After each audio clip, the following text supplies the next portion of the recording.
I am personally a sculptor, and as an artist, I feel very strong that art it has an amazing, amazing role when it comes to human condition and when it comes to saving the life of an individual, and many levels, whether it's mental, whether it's physical. And there was this whole perception that health was basically the calling of a doctor, and a doctor responding, and a doctor giving you medication.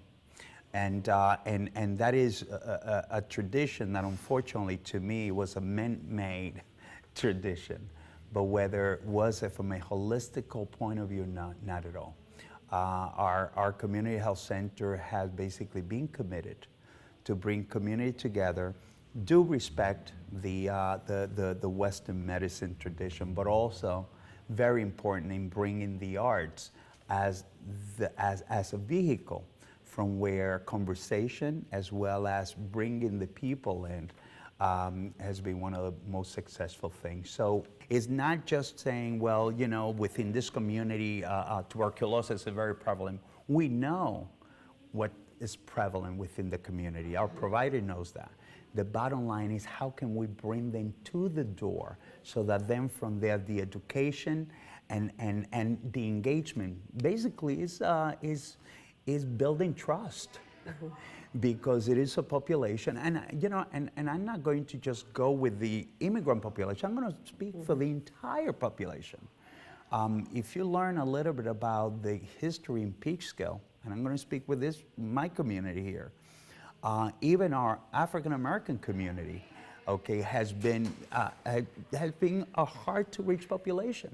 Mm-hmm. So, to me and to our organization, it's extremely important that in trying to bring someone to the door, it's not just to bring them to the door, but it's that conversation and the building of trust, so that then from there, it will be to the person's benefit. Because that's the other thing, we have to be careful in not using our own agenda to basically tell them what or what not to do, but there's something that is called empowerment. Mm-hmm. And that empowerment comes basically by the relationship that we build with that person.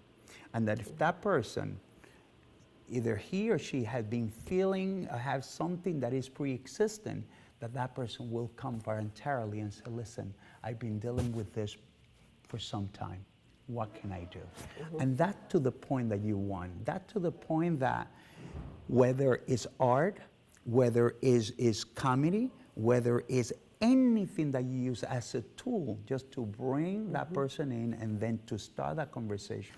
We bring the storytelling.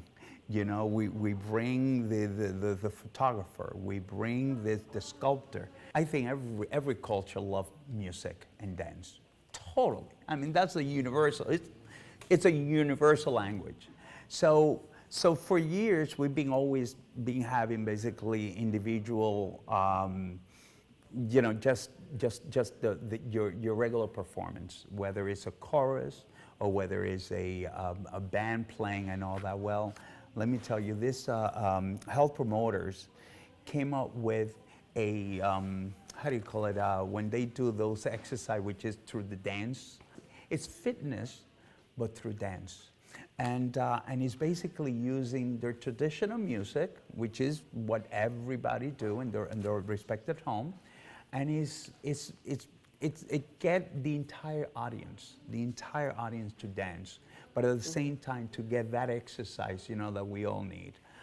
That has been a new addition to the program in itself, basically, because before it was, come, enjoy the show, see the show, but now it's an interactive event where if you're there, you're gonna want to dance and all that. So it's pretty good.